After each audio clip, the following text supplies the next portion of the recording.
Hello everyone. तो स्वागत है आप सब लोगों का एक नया टेस्ट पेपर में।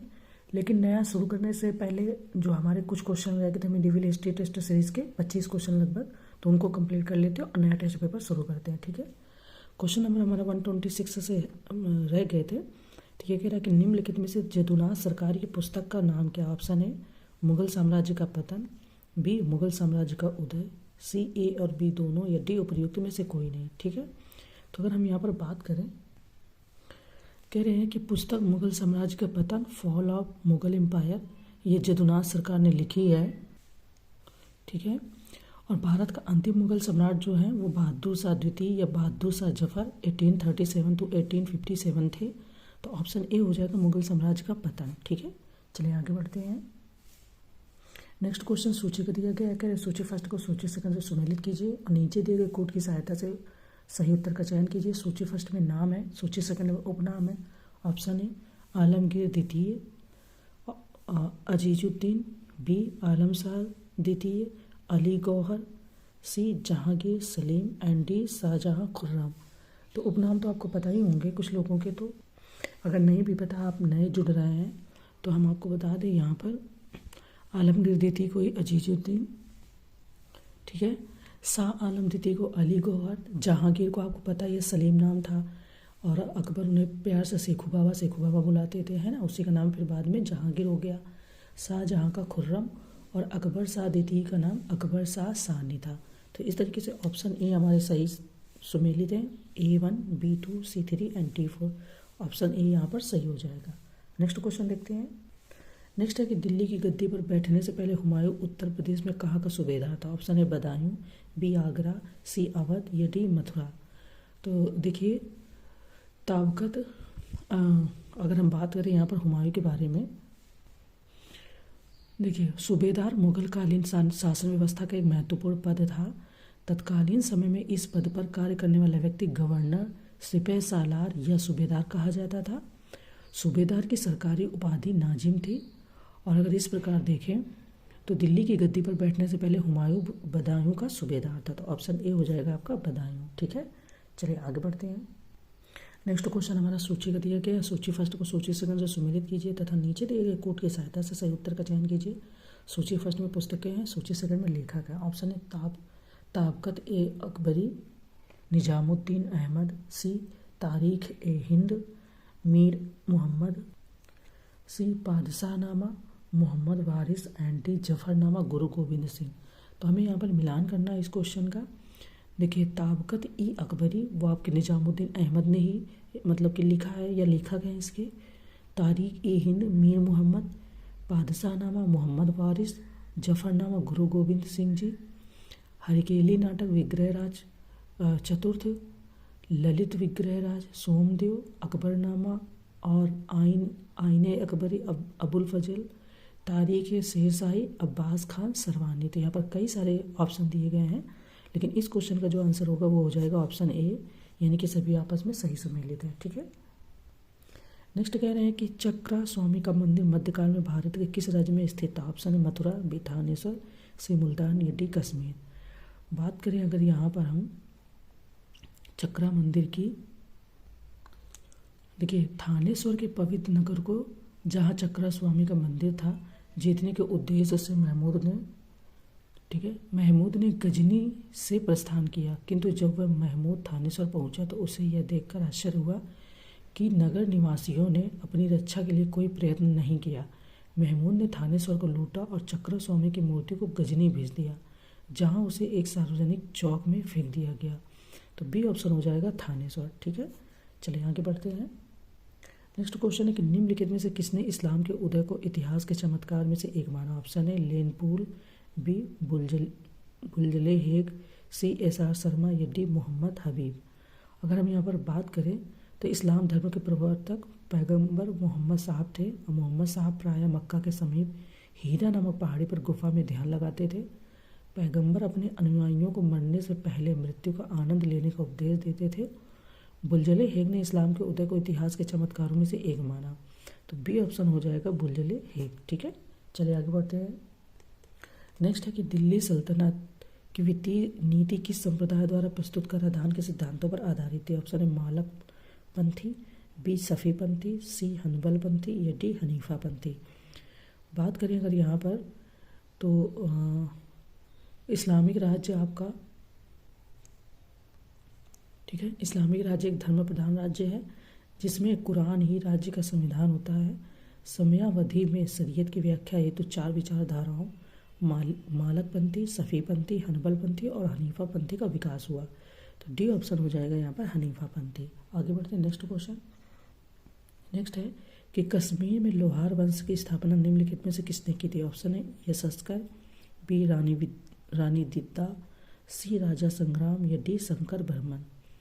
बात करें यहाँ पर राजा संग्राम ने कश्मीर में लोहार वंश की स्थापना की और कश्मीर के प्रसिद्ध शंकर वर्मन ने कश्मीर राज्य की सीमाओं का अनेक देशों में विस्तार किया, परंतु वह उस आधुनिक हजारा जिला के लोगों से युद्ध करता रहा, ठीक है, करता हुआ मारा गया। तो सी ऑप्शन हो जाएगा आपका राजा संग्राम। नेक्स्ट क्वेश्चन देखते हैं। नेक्स्ट कह रहे हैं कि शेरशाह के ग्राम प्रशासन में कानून एवं शांति व्यवस्था की स्थापना हेतु निम्नलिखित में से कौन उत्तरदायी था। ऑप्शन है मुंसिफ, बी कारकुन, सी मुकद्दम या डी पटवारी। यहाँ पर अगर बात करें तो ग्राम प्रशासन ग्राम में मुकद्दम मुखिया तथा पटवारी थे। मुकद्दम कानून एवं शांति व्यवस्था की स्थापना हेतु उत्तरदायी था, जबकि पटवारी कृषकों की भूमि एवं उपज का ब्यौरा रखता था। तो सी ऑप्शन हो जाएगा आपका मुकद्दम। ठीक है, चलिए आगे बढ़ते हैं। नेक्स्ट क्वेश्चन है कि सल्तनत काल में परगना का मुख्य अधिकारी निम्नलिखित में से कौन होता था। ऑप्शन है नौसिंदा, बी आमिर, सी सरहंग या डी मुहासिल। बात करें यहाँ पर तो आमिर सल्तनत काल में परगने का मुख्य अधिकारी होता था। मुशरिफ लगान को निश्चित करने वाला होता था। तो इस तरीके से और भी चीज़ें दी हैं, वो आप पढ़ लेना। फिलहाल इस क्वेश्चन का जो आंसर हो जाएगा वो हो जाएगा बी ऑप्शन। ठीक है, चलिए आगे बढ़ते हैं। नेक्स्ट कह रहे हैं कि निम्नलिखित में से किसने खलीफा का आधिपत्य स्वीकार नहीं किया और केवल सिक्कों एवं खुतबों में ही खलीफा का नाम रखा। ऑप्शन है इल्तुतमिश, बी मोइनुद्दीन बहराम शाह, सी रुकनुद्दीन फिरोज शाह या डी उपयुक्त सभी। बात करें तो इल्तुतमिश ने 1229 ईस्वी में बगदाद के अब्बासी खलीफा अल मुतासिर से मान्यता प्राप्त की। सर्वप्रथम खलीफा के नाम से युक्त सिक्का चलाया, परंतु स्वयं कभी खलीफा का आधिपत्य स्वीकार नहीं किया। तो ए ऑप्शन हो जाएगा इल्तुतमिश। आगे बढ़ते हैं। नेक्स्ट क्वेश्चन करंट का है कि कह रहे हैं कि वर्ल्ड हैप्पीनेस रिपोर्ट 2023 किस संस्था के द्वारा जारी की जाती है। ऑप्शन है संयुक्त राष्ट्र सतत विकास समाधान नेटवर्क, बी संयुक्त राष्ट्र विकास कार्यक्रम, सी विश्व बैंक या डी विश्व राष्ट्र शैक्षिक वैज्ञानिक और सांस्कृतिक संगठन। देखिए यह संयुक्त राष्ट्र सतत विकास समाधान नेटवर्क SDSN का वार्षिक प्रकाशन है और यह 150 से अधिक देशों में लोगों के वैश्विक सर्वेक्षण डेटा पर आधारित है। आंसर की बात करें तो आपका ऑप्शन ए हो जाएगा संयुक्त राष्ट्र विकास समाधान नेटवर्क। ठीक है, ऑप्शन ए। आगे बढ़ते हैं। नेक्स्ट कह रहे हैं कि सुर्खियों में रहे खराई ऊँट के संदर्भ में निम्नलिखित पर विचार कीजिए। ऑप्शन ए वे पश्चिम बंगाल में सुंदरबन के नमक दलदल में पाए जाने वाले ऊँटों की एक दुर्लभ नस्ल हैं। सेकंड, वे अपने चरागाहों तक पहुंचने के लिए समुद्र में लंबी दूरी तक तैर सकते हैं, यहाँ तक कि गहरे पानी में भी, और ज़्यादातर मैंग्रोव खाते हैं। तो कह रहे हैं कि उपरोक्त में से कौन सा से कथन सही है। ऑप्शन ए केवल फर्स्ट, बी केवल सेकंड, सी फर्स्ट और सेकंड दोनों, डी ना तो फर्स्ट और ना ही सेकंड। देखिए पहली बात तो खराई ऊँट आपके जो हैं वो गुजरात के कच्छ जिले के नमक दलदल में पाए जाने वाले ऊँट की एक दुर्लभ नस्ल है। उन्हें एक अद्वितीय इकोटोनल प्रजाति माना जाता है क्योंकि वे शुष्क भूमि पारिस्थितिकी तंत्र के साथ साथ तटीय पारिस्थितिकी तंत्र में भी जीवित रहते हैं और ये नमकीन रेगिस्तानी वातावरण के लिए अच्छी तरह से अनुकूलित है और तैरने की अपनी क्षमता के लिए जाना जाता है। ठीक है, तो इसलिए इसे तैराकी ऊँट भी कहा जाता है। तो बी ऑप्शन आपका फिलहाल यहाँ पर सही है क्योंकि यहाँ पर ये पश्चिम बंगाल के सुंदरबन दे दिए, तो ये गलत हो जाएगा। ऑप्शन बी यहाँ पर सही हो जाएगा। ठीक है, चलिए आगे बढ़ते हैं। नेक्स्ट क्वेश्चन कह रहे हैं कि स्वच्छ सुजल शक्ति सम्मान 2023 के संदर्भ में निम्नलिखित कथनों पर विचार करें। ऑप्शन फर्स्ट, इसका आयोजन महिला एवं बाल विकास मंत्रालय द्वारा किया गया था। सेकेंड, यह ग्रामीण जल और स्वच्छता क्षेत्र की महिला चैंपियनों को सम्मानित करने के लिए आयोजित किया गया था। तो कह रहे नीचे दिए गए कोड का उपयोग करके सही कथन का चयन कीजिए। ऑप्शन ए केवल फर्स्ट, बी केवल सेकंड, सी फर्स्ट और सेकंड दोनों, डी ना तो फर्स्ट और ना ही सेकंड। स्वच्छ सुजल शक्ति सम्मान 2023 का आयोजन जल शक्ति मंत्रालय द्वारा किया गया था और ये ग्रामीण जल और स्वच्छ क्षेत्र की महिला चैंपियनों को सम्मानित करने के लिए आयोजित किया गया था। तो बी ऑप्शन आपका यहाँ पर फिलहाल सही है, क्योंकि यहाँ पर इन्होंने महिला एवं बाल विकास दिया, इसलिए ये ऑप्शन गलत हो जाएगा। ये इसका आयोजन आपका जल शक्ति मंत्रालय द्वारा किया गया था। ओके, चलिए आगे बढ़ते हैं। नेक्स्ट कह रहे हैं कि नई पेंशन योजना एनपीएस के संदर्भ में निम्नलिखित कथनों पर विचार करें। ऑप्शन फर्स्ट, एनपीएस के तहत सरकारी कर्मचारियों की पेंशन अंतिम आहरित मूल वेतन के 50% पर निर्धारित है। ऑप्शन सेकंड, एनपीएस एक सहभागी योजना है जहां कर्मचारी अपनी पेंशन राशि को अपने वेतन से सरकार के समान अंशदान के साथ अंशदान करते हैं। तो कह रहे हैं कि नीचे दिए गए कूट का प्रयोग कर सही कथन का चयन करें। ऑप्शन है केवल फर्स्ट, बी केवल सेकंड, सी फर्स्ट और सेकंड दोनों, डी ना तो फर्स्ट और ना ही सेकंड। बात करें तो कथन एक गलत है, क्योंकि एनपीएस के तहत पेंशन लाभ का निर्धारण अंशदान की राशि शामिल होने की आयु, निवेश के प्रकार और उस निवेश से प्राप्त आय जैसे कारकों द्वारा किया जाता है, यह तय नहीं है। ठीक है, तो सेकंड ऑप्शन सही है, पहला आपका यहाँ पर गलत हो जाएगा। चलिए आगे बढ़ते हैं। नेक्स्ट कह रहे हैं कि IITR 00693 हाल ही में समाचारों में देखा गया था। ऑप्शन ए, यह अंतरिक्ष के लिए एक मानवयुक्त मिशन, बी एक जीवाणु रोधी अणु जो दवा प्रतिरोधी संक्रमण से लड़ने में मदद कर सकता है, सी एक टीका जो असाध्य रोगों को रोकने में सक्षम है, एंड डी मिसाइल सिस्टम जिसे हमले के बाद ट्रेस करना मुश्किल है। तो अगर हम यहाँ पर बात करें IITR की, तो देखिए IITR आपका 00693 एक जीवाणु रोधी अणु है जो दवा प्रतिरोधी संक्रमणों से लड़ने में मदद कर सकता है। इसने ग्राम पॉजिटिव और ग्राम नेगेटिव बैक्टीरिया की एक विस्तृत श्रृंखला के खिलाफ शक्तिशाली जीवाणु रोधी गतिविधि दिखाई है। तो इस तरीके से ऑप्शन बी आपका यहाँ पर सही हो जाएगा। ठीक है, चलिए आगे बढ़ते हैं। नेक्स्ट कह रहे हैं कि अटल टिंकरिंग लैब्स ATL सारथी के संदर्भ में निम्नलिखित कथनों पर विचार करें। ऑप्शन फर्स्ट, यह अटल टिंकरिंग लैब्स ATL के बढ़ते पारिस्थितिकी तंत्र को मजबूत करने के लिए एक व्यापक स्वनिगरानी ढांचा है। सेकंड कह रहे हैं कि यह क्लस्टर आधारित दृष्टिकोण पर केंद्रित है। तो नीचे दिए गए कोड का उपयोग करके सही कथन का चयन करना है। ऑप्शन है केवल फर्स्ट, बी केवल सेकंड, सी फर्स्ट और सेकंड दोनों, डी ना तो फर्स्ट और ना ही सेकंड। देखिए अगर बात करें तो कथन एक और दोनों सही हैं। ATL यानी कि अटल टिंकरिंग लैब आपकी सारथी अटल टिंकरिंग लैब्स ATL के लगातार बढ़ते परिस्थिति तंत्र को मजबूत करने के लिए एक व्यापक स्वनिगरानी ढांचा है। ATL सारथी के 4 स्तंभ है, माई ATL, डैशबोर्ड, अनुपालन, SOP, क्लस्टर आधारित दृष्टिकोण और प्रदर्शन सक्षमता यानी कि PE मैट्रिक्स। तो इस क्वेश्चन का जो आंसर हो जाएगा वो सी सही आंसर हो जाएगा। ठीक है, चलिए आगे बढ़ते हैं।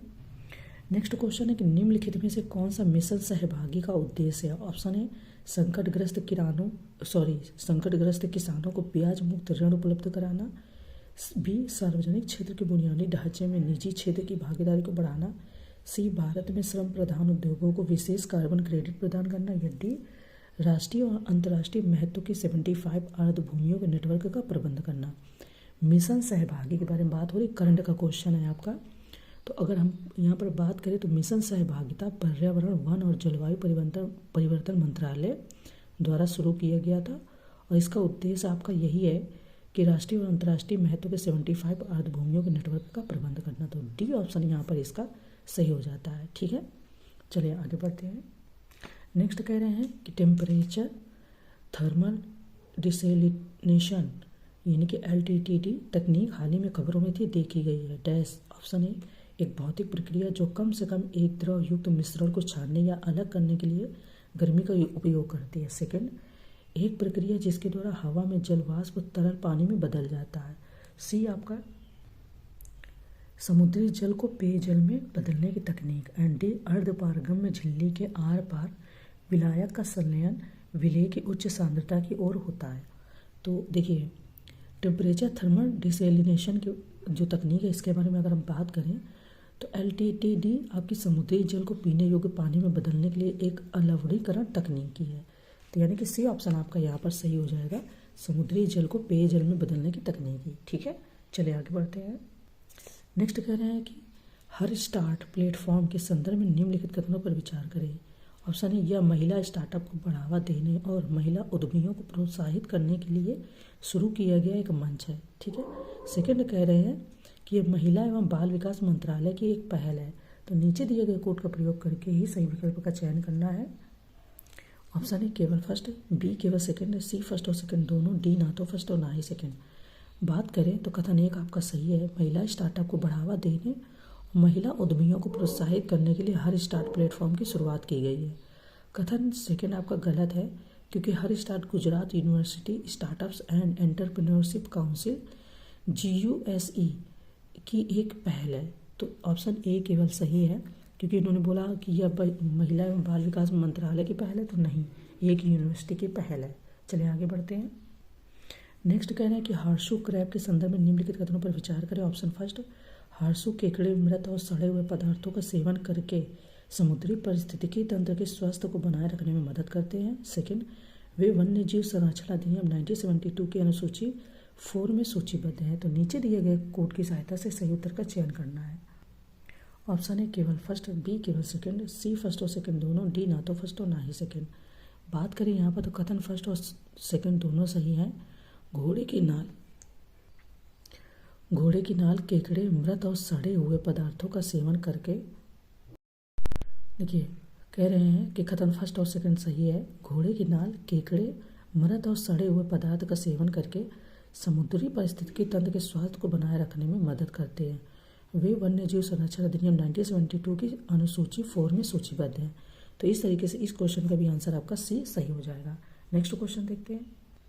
नेक्स्ट कह रहे हैं कि PM मित्र योजना के संदर्भ में निम्नलिखित कथनों पर विचार करें। ऑप्शन फर्स्ट, इस योजना का उद्देश्य भारत को वैश्विक वस्त्र मानचित्र पर मजबूती से स्थापित करके आत्मनिर्भर भारत के निर्माण के दृष्टिकोण को साकार करना है। ठीक है। सेकंड ऑप्शन कह रहे हैं कि ग्रीन फील्ड ब्राउन फील्ड साइटों के वस्तुनिष्ठ मानदंडों के आधार पर योजना के लिए स्थलों का चयन चुनौती पद्धति द्वारा किया जाएगा। थर्ड है कि यह योजना कपड़ा मंत्रालय द्वारा लागू की जाएगी। तो कहते हैं उपरोक्त कथनों में से कौन सा से कथन सत्य है। ऑप्शन ए फर्स्ट और सेकंड केवल, बी सेकंड और थर्ड केवल, सी केवल फर्स्ट और थर्ड, या डी फर्स्ट सेकंड और थर्ड।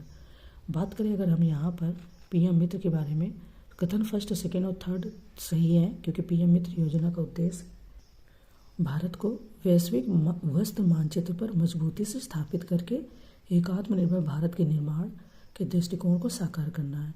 यह ग्रीन फील्ड और ब्राउन फील्ड साइटों के वस्तुनिष्ठ मानदंडों के आधार पर योजना के लिए साइटों का चयन एक चुनौती पद्धति द्वारा किया जाएगा और यह योजना कपड़ा मंत्रालय द्वारा लागू की जाएगी। तो डी ऑप्शन आपका यहाँ पर सही हो जाएगा। नेक्स्ट क्वेश्चन देखते हैं। नेक्स्ट है कि हाल ही में समाचारों में देखा गया स्टारबेरी सेंस किससे संबंधित है। ऑप्शन है अंतरिक्ष मिशन, बी दिल की बीमारी, सी जलवायु परिवर्तन, या डी खाद्य अपमिश्रण। ठीक है। बात करें अगर स्टारबेरी सेंस एक कम लागत वाला स्टार सेंसर है जो छोटे क्यूबसैट वर्ग के उपग्रह मिशनों को अंतरिक्ष में अपना अभिविन्यास खोजने में मदद कर सकता है। ऑप्शन ए हो जाएगा अंतरिक्ष मिशन। ठीक है। नेक्स्ट क्वेश्चन देखते हैं। देखिए क्योंकि अभी इस टेस्ट सीरीज में ये क्वेश्चन करंट के हैं तो मैं इनको बता देती हूँ, लेकिन अब हमें करंट जून 2023 से जून 2024 का पढ़ना रहेगा, क्योंकि पेपर हमारा जुलाई में शिफ्ट हो गया है। तो जनवरी मार्च ये सब करंट अफेयर ज़्यादा रिलेवेंट नहीं रह गया है। मैं नहीं, ऐसा सभी लोग बता रहे हैं। और जहाँ तक 1.5 से 2 साल का करंट अफेयर तैयार तो होना चाहिए, पर पॉसिबल नहीं है, और भी सारी चीज़ें GS की। बट चलो हम इनको अभी देख लेते हैं।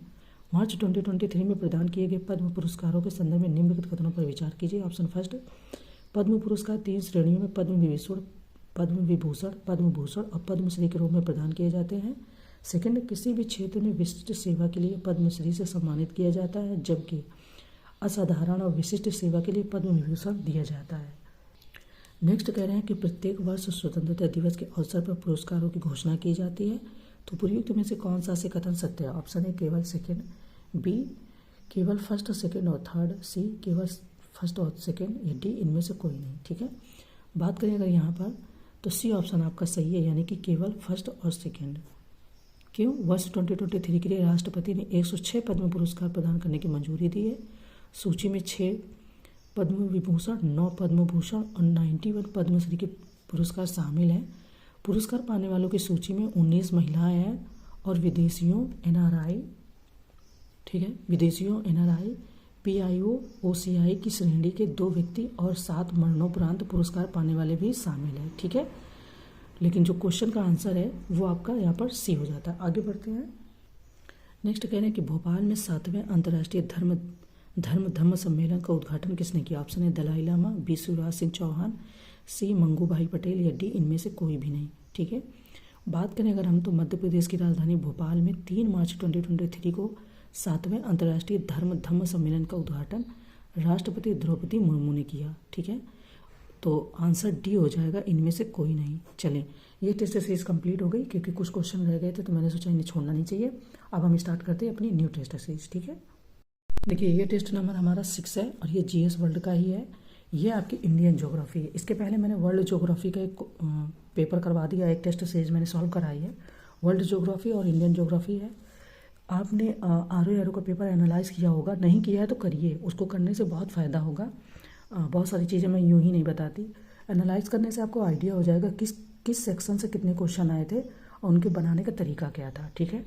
वो बच्चों को कहाँ पे मिसगाइड कर सकते हैं, कहाँ पर मतलब कि ऐसा क्वेश्चन बनाते हैं कि बच्चा फंस जाए, ठीक है। उच्च कटिबंधीय और उपोष्ण कटिबंधीय में खेल जाते हैं। तो इंडियन ज्योग्राफी को हल्के में बिल्कुल नहीं लेना, 3 सब्जेक्ट को बिल्कुल हल्के में नहीं लेना, ज्योग्राफी, पॉलिटी और मॉडर्न हिस्ट्री। इससे बहुत क्वेश्चन भर के बनते हैं। अन्य सब्जेक्ट से भी बनते हैं, ऐसा नहीं कि अन्य सब्जेक्ट इनके आगे कुछ भी नहीं है। एंशियंट से कम बनते हैं, 2, 3, 4 क्वेश्चन बनते हैं। यूपी स्पेशल से भी आपके 4-5 क्वेश्चन बनते हैं, उसमें करंट भी इंक्लूड रहता है। करंट से अच्छे खासे बनते हैं। तो current affair, geography, polity, history, इनको बहुत तैयार करना अच्छे से, ठीक है। तो चलिए हम इसको स्टार्ट करते हैं। ये 6 नंबर क्वेश्चन पेपर है और ये हमारा इंडियन ज्योग्राफी का है, ओके। दूसरी बात है कि टेस्ट पेपर को एक तो आप बहुत कम देखते हैं, एकदम 3 या 4 मिनट देखते हैं केवल, तो आप 3-4 मिनट से आपको कोई फ़ायदा नहीं होगा। Free of cost test paper है, उसको भी आप 3-4 मिनट देखते हो तो उससे फ़ायदा नहीं होगा, नुकसान ही होगा। जो भी चीज़ करो अच्छे से करो, वरना मत करो, है ना। आप ही का टाइम बर्बाद होगा। दूसरी बात, अगर देख लेते हो फ्री रहता है, एकदम फ्री रहता है, कोई भी चार्ज नहीं है, तो लाइक कर दिया करो। लाइक करने में क्या जाता है। मैं तो कभी जल्दी न टेस्ट के पहले न टेस्ट के बाद कभी बोलती ही नहीं कि लाइक सब्सक्राइब करो, पर फिर भी आप इतना चीज़ें फ्री का मिलता है और अच्छी चीज़ें यूट्यूब पर, सारी चीज़ें ख़राब नहीं है, तो इतना तो कर ही सकते हैं, है ना। चलें आगे बढ़ते हैं। देखिए पहला ही क्वेश्चन हमारा क्या है कि निम्नलिखित कथनों पर विचार कीजिए। ऑप्शन फर्स्ट, भारत उत्तर पश्चिम और उत्तर पूर्व में अपशिष्ट पर्वतों से घिरा हुआ है, ठीक है।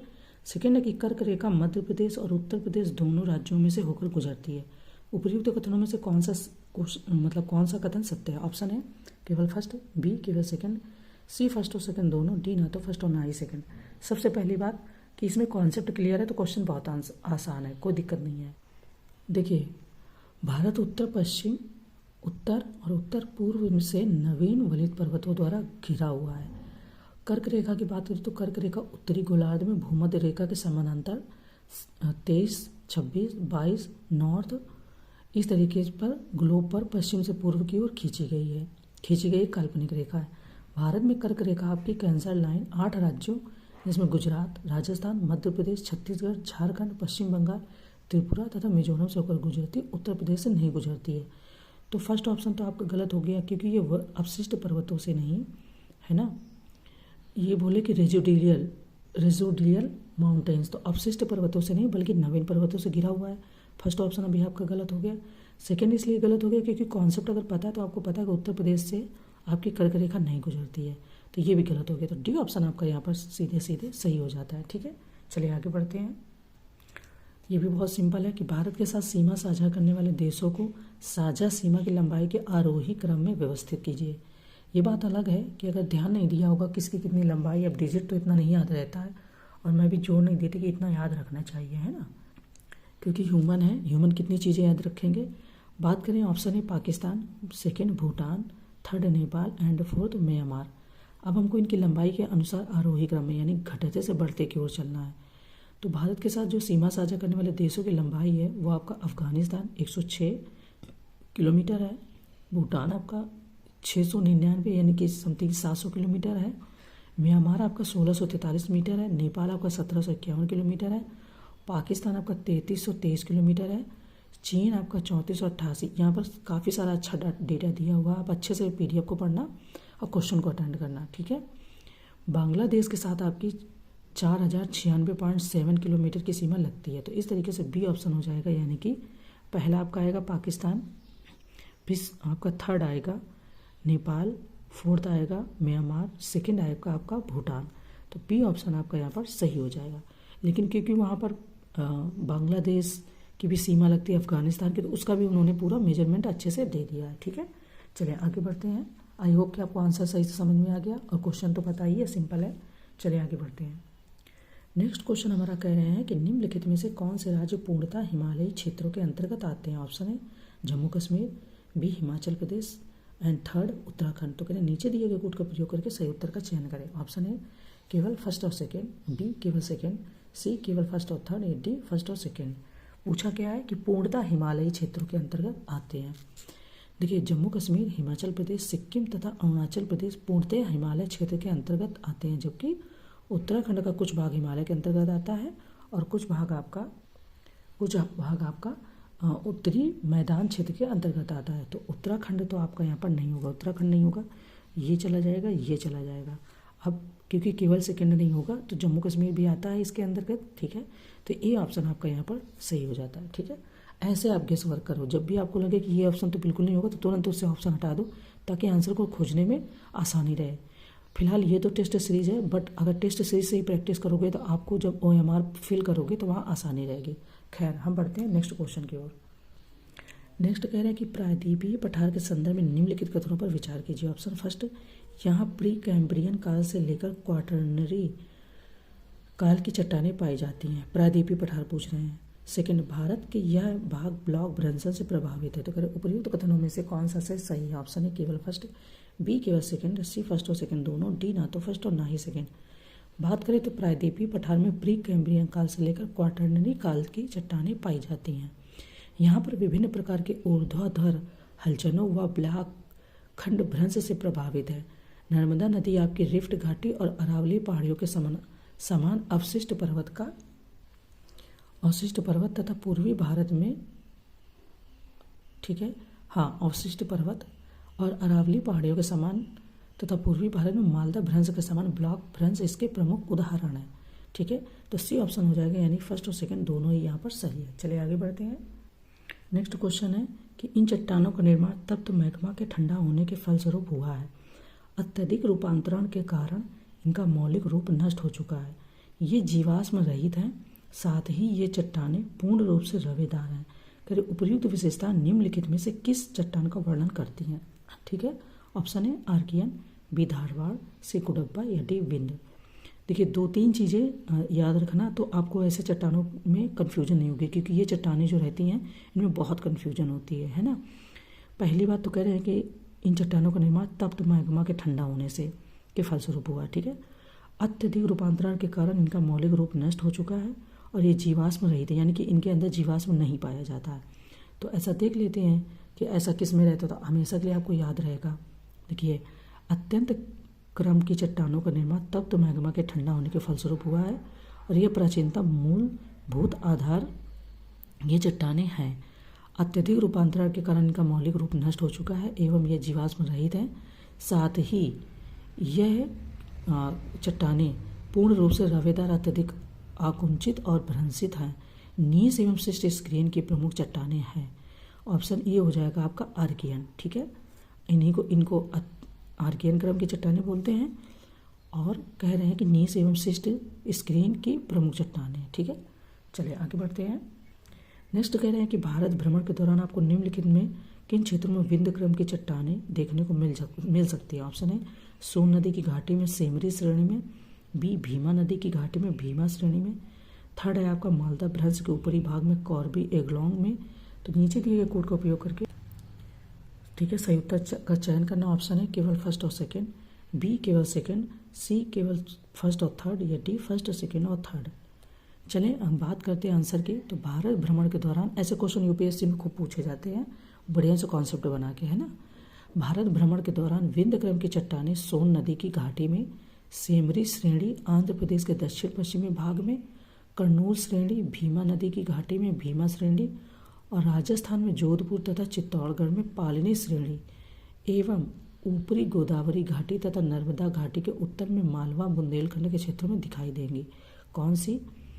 तो ये आपके फर्स्ट और सेकंड दोनों हो गए, ठीक है। विंध्यक्रम की चट्टानों के बारे में बात हो रही है, तो इतनी जगह पे आपको ये दोनों दिखाई देंगी, थर्ड में आपको नहीं दिखाई देंगी, ठीक है।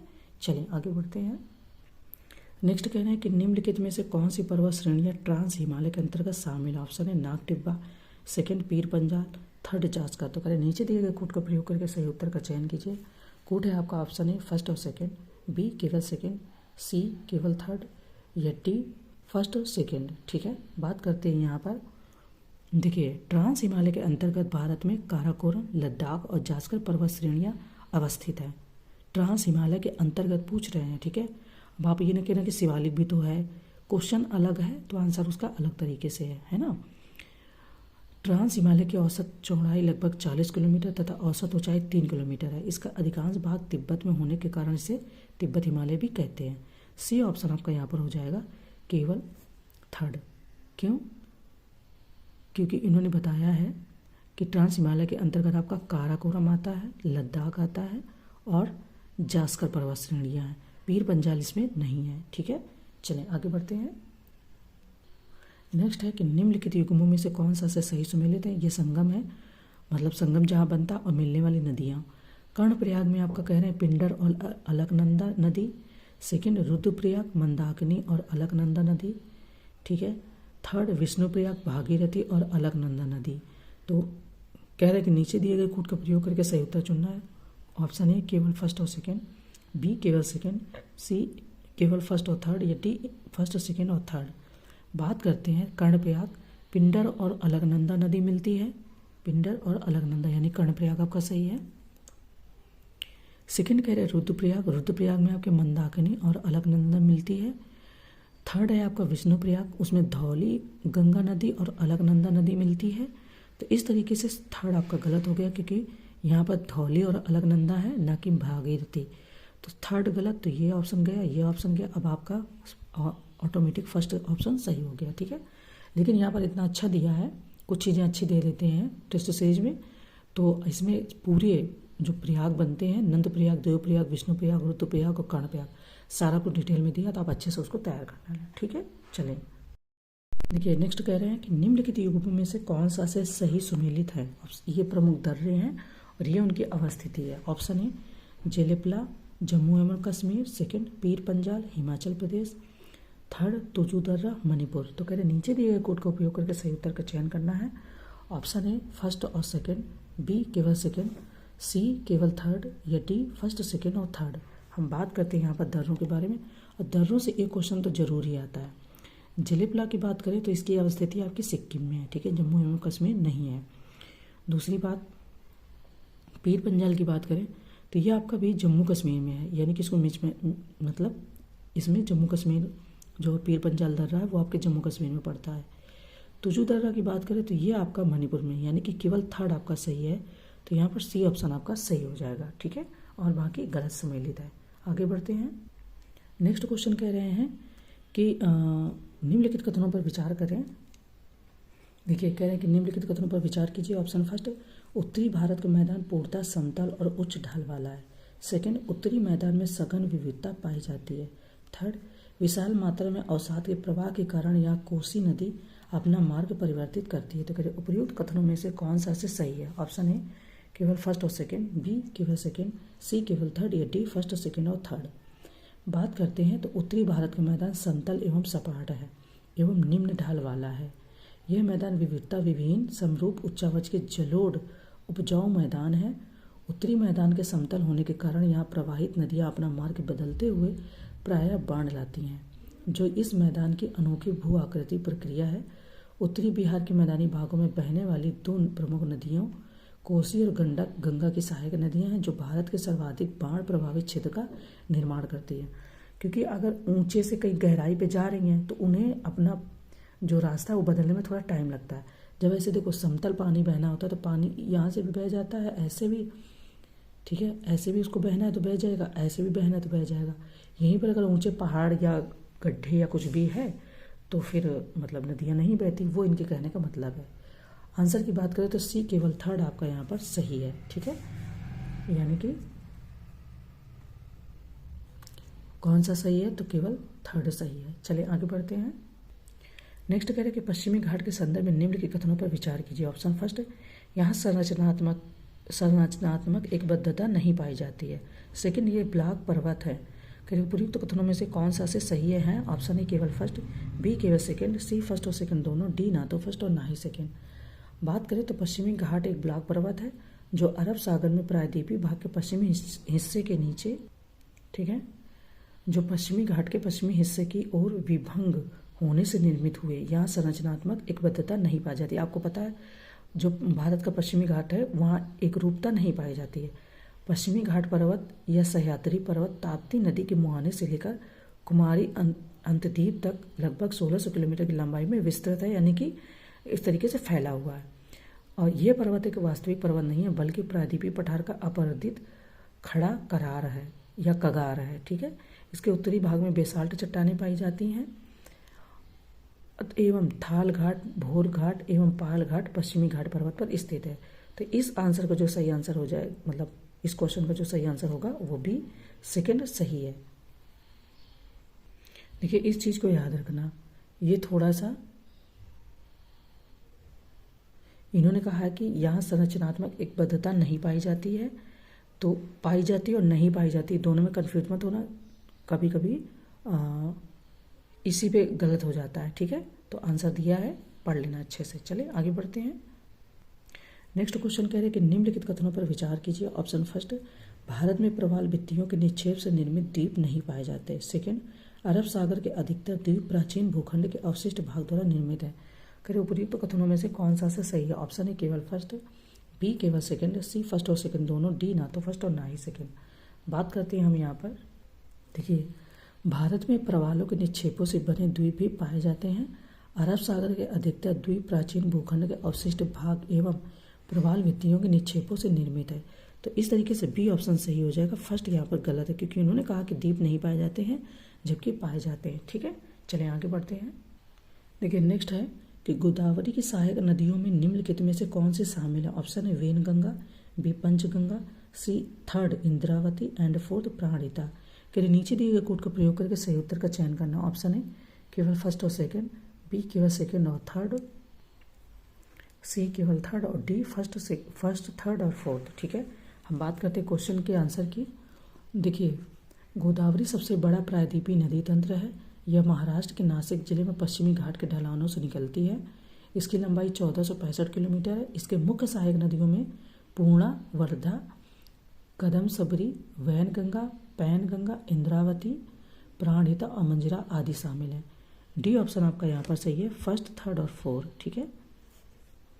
पंचगंगा आपके इसकी गोदावरी की सहायक नदी नहीं है, तो सेकंड यहाँ पर आपका नहीं होगा, सेकंड नहीं होगा तो ये भी नहीं होगा और ये भी नहीं होगा, इस तरीके से।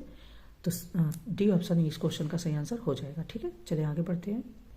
नेक्स्ट क्वेश्चन है कि नर्मदा जल विवाद से संबंधित राज्यों में निम्नलिखित में से कौन सा से शामिल है? ऑप्शन है Rajasthan, B Madhya Pradesh, third Uttar Pradesh and fourth Maharashtra. नीचे दिए गए कोड का प्रयोग करके सही उत्तर चुनिए। देखिए अब ऐसे सिंपल क्वेश्चन को जब भी आपको यहाँ से मतलब आंसर पता करना हो तो बहुत आसानी से, क्योंकि उत्तर प्रदेश का नर्मदा नदी जल विवाद से कोई लेना देना नहीं। तो थर्ड को अगर आप इसकी कट करोगे ये भी चला जाएगा, ये भी चला जाएगा और ये भी चला जाएगा। आपका बी ऑप्शन यहाँ पर सही हो जाएगा और बी ही इसका आंसर सही है, ठीक है। फर्स्ट, सेकंड और फोर्थ ये आपका राजस्थान, मध्य प्रदेश और महाराष्ट्र का जल विवाद है, ना कि उत्तर प्रदेश का, ठीक है। चलिए आगे बढ़ते हैं। कह रहे हैं कि निम्नलिखित में से कौन सी भारत की जलवायु की प्रमुख विशेषता? ऑप्शन है पवनों का उत्क्रमण, सेकंड एक ऋतु, थर्ड परिवर्तनशील वर्षा। तो नीचे दिए गए कोड का प्रयोग करके सही उत्तर चुनिए। ऑप्शन है केवल फर्स्ट और सेकंड, बी केवल सेकंड, सी केवल फर्स्ट और थर्ड, या डी फर्स्ट सेकंड और थर्ड, ठीक है। पवनों का उत्क्रमण अगर समझ में ना आए तो रिवर्सल ऑफ विंड्स हो जाएगा। तो आंसर की अगर हम यहाँ पर बात करें तो भारत की जलवायु में प्रत्येक वर्ष ऋतु परिवर्तन के साथ पवनों का पूर्णतया उत्क्रमण की विशेषता पाई जाती है। ऋतु परिवर्तनों के साथ वायुमंडलीय दाब स्थितियों में परिवर्तन होता है और भी बहुत सारी चीज़ें होती हैं। तो इस तरीके से आंसर की अगर हम यहाँ पर बात करें तो फर्स्ट और थर्ड आपका हो जाएगा। एक ऋतु नहीं पाई जाती, इसमें ऋतुओं में परिवर्तन होता रहता है। तो सी ऑप्शन यहाँ पर सही हो जाएगा, ठीक है। चलिए आगे बढ़ते हैं। देखिए नेक्स्ट कह रहे हैं कह रहे हैं कि भारतीय मानसून को प्रभावित करने वाले कारकों के संदर्भ में निम्नलिखित में से कौन सा से शामिल है। Option A El Nino, B second दक्षिणी दोलन, थर्ड सोमालियन धारा। ठीक है, तो कह रहे नीचे दिए गए कोड का प्रयोग करके सही उत्तर का चयन करना है। ऑप्शन ए केवल फर्स्ट और सेकेंड, बी केवल सेकेंड, सी केवल फर्स्ट और थर्ड, या डी फर्स्ट सेकेंड और थर्ड। बात करें तो भारत के मानसून को प्रभावित करने वाले कारकों में स्थल व जल के गर्म व ठंड होने की दर में अंतरा उष्णकटिबंधीय अभिसरण क्षेत्र का विस्थापन, मेडागास्कर के पूर्व में उच्च दाब वाले क्षेत्र की उपस्थिति, तिब्बत के पठार का गर्म होना, पूर्वी जेट धारा का प्रवाह व एल नीनो की घटना आदि शामिल है। तो इस तरीके से डी ऑप्शन आपका यहाँ पर सही हो जाएगा। फर्स्ट, सेकेंड और थर्ड तीनों ही शामिल हैं। आगे बढ़ते हैं। देखिए ये क्वेश्चन काफ़ी आता है और बहुत इंपॉर्टेंट भी है। निम्नलिखित में से कौन सा से सही सुमेलित है। ये स्थानीय पहुने हैं और ये संबंधित क्षेत्र है, यानी कि ये पहुने इन क्षेत्रों में चलती हैं, उनको हमको मिलान करना है। ऑप्शन ए चेरी ब्लॉसम कर्नाटक, सेकंड काल बैसाखी तमिलनाडु, थर्ड आम्रवर्षा राजस्थान। तो कह रहे हैं नीचे दिए गए कोड का प्रयोग करके सही उत्तर का चयन करना है। ऑप्शन ए केवल फर्स्ट, बी केवल सेकेंड और थर्ड, सी केवल थर्ड और डी फर्स्ट सेकेंड और थर्ड। बात करें अगर हम यहाँ पर तो देखिए चेरी ब्लॉसम आपकी कर्नाटक सही है, काल बैसाखी आपकी पश्चिम बंगाल में है, ना कि तमिलनाडु में, तो सेकंड ऑप्शन गलत हो जाएगा। आम्रवर्षा आपकी केरल में है, ना कि राजस्थान में, तो यहाँ पर जो आंसर सही हो जाएगा वो आपका केवल ऑप्शन ए सही हो जाएगा, यानी कि चेरी ब्लॉसम सही है, बाकी दोनों गलत सुमेलित है। ठीक है, नेक्स्ट कह रहे हैं कि प्रायः सुर्खियों में रहने वाली काके शायद का संबंध निम्नलिखित में से किससे है। ऑप्शन ए यह मानव की एक प्रजाति है, बी यह लद्दाख में रहने वाले जीवों की एक प्रजाति है, सी यह एक कीट है जो कपास को हानि पहुंचाता है, या डी यह एक मछली की प्रजाति है। बात करें यहाँ पर अगर हम काके शायद की, तो यह श्वेत प्रजाति एक मानव प्रजाति है। लोगों की त्वचा का रंग गुलाबीपन के लिए भूरा, सिर के बाल मुलायम, होठ पतले आदि शारीरिक विशेषताएं पाई जाती हैं। इनकी उत्पत्ति यूरोप, दक्षिण एवं दक्षिण पश्चिम एशिया एवं उत्तरी अफ्रीका के सम्मिलित क्षेत्र में माना गया है। तो ऑप्शन ए हो जाएगा मानव की एक प्रजाति है, कौन, काके शायद। ठीक है, नेक्स्ट है कि भारत में लिंगानुपात कम होने के कारणों में से निम्नलिखित में से कौन सा से शामिल है। ऑप्शन फर्स्ट सहसावस्था में कन्या शिशुओं की हत्या, सेकेंड बच्चे के जन्म के समय अधिक संख्या में स्त्रियों की मृत्यु, थर्ड गर्भावस्था में भ्रूण हत्या। तो कह रहे नीचे दिए गए कोड का प्रयोग करके सही उत्तर चुनिए। ऑप्शन ए केवल सेकेंड और थर्ड, बी केवल फर्स्ट और थर्ड, सी केवल फर्स्ट और सेकेंड, या डी फर्स्ट, सेकेंड और थर्ड। बात करें तो भारत में लिंगानुपात कम होने के कारणों में निम्नलिखित शामिल है। सहसावस्था में कन्या शिशुओं की हत्या, बच्चों के जन्म के समय अधिक संख्या में स्त्रियों की मृत्यु और गर्भावस्था में भ्रूण हत्या। तो डी ऑप्शन हो जाएगा फर्स्ट, सेकेंड और थर्ड। ठीक है, नेक्स्ट है कि निम्नलिखित कथनों पर विचार कीजिए। ऑप्शन फर्स्ट अनुसूचित जनजाति की संख्या की दृष्टि से मध्य प्रदेश सबसे बड़ा राज्य है। सेकेंड गौंड जनजाति देश का सबसे बड़ा जनजाति समूह है। ये आपके आए हुए क्वेश्चन है, ठीक है, PYQ समझ लीजिए। थर्ड संचाल जनजाति ऑस्ट्रो एशियाटिक प्रजाति से संबंधित है। या फोर मीना असम में पाई जाने वाली सामाजिक आर्थिक रूप से विकसित जनजाति है। कि उपयुक्त में से कौन सा से सही है। ऑप्शन ए केवल सेकेंड और थर्ड, बी केवल फर्स्ट और थर्ड, सी केवल फर्स्ट सेकेंड और थर्ड, या डी फर्स्ट सेकेंड थर्ड और फोर्थ। अगर हम बात करें इस क्वेश्चन के सही आंसर की, देखिए अनुसूचित जनजाति की संख्या की दृष्टि मध्य प्रदेश सबसे बड़ा राज्य है। संथाल भारत की एक प्रमुख जनजाति है। इस जाति के लोग पश्चिमी उदार विचारों वाले, कुशल कृषक और उत्तम आखेटक होते हैं। काफ़ी सारा लंबी चीज़ें दी गई बहुत अच्छे से। गोंड जनजाति की बात करें तो गोंड जनजाति समुदाय भारत के एक प्रमुख जनजाति समुदाय है। भारत के तटीय प्रदेश विंध्या पर्वत, सीवान, सतपुड़ा पठार, छत्तीसगढ़ मैदान में दक्षिण तक, मतलब कि गोदावरी नदी तक फैले हुए पहाड़ों और जंगलों में रहने वाले। तो इस क्वेश्चन का जो सही आंसर हो जाएगा वो हो जाएगा सी ऑप्शन, फर्स्ट सेकेंड और थर्ड। ठीक है, फोर नहीं होगा। डिटेल आप अच्छे से पढ़ लेना। चलें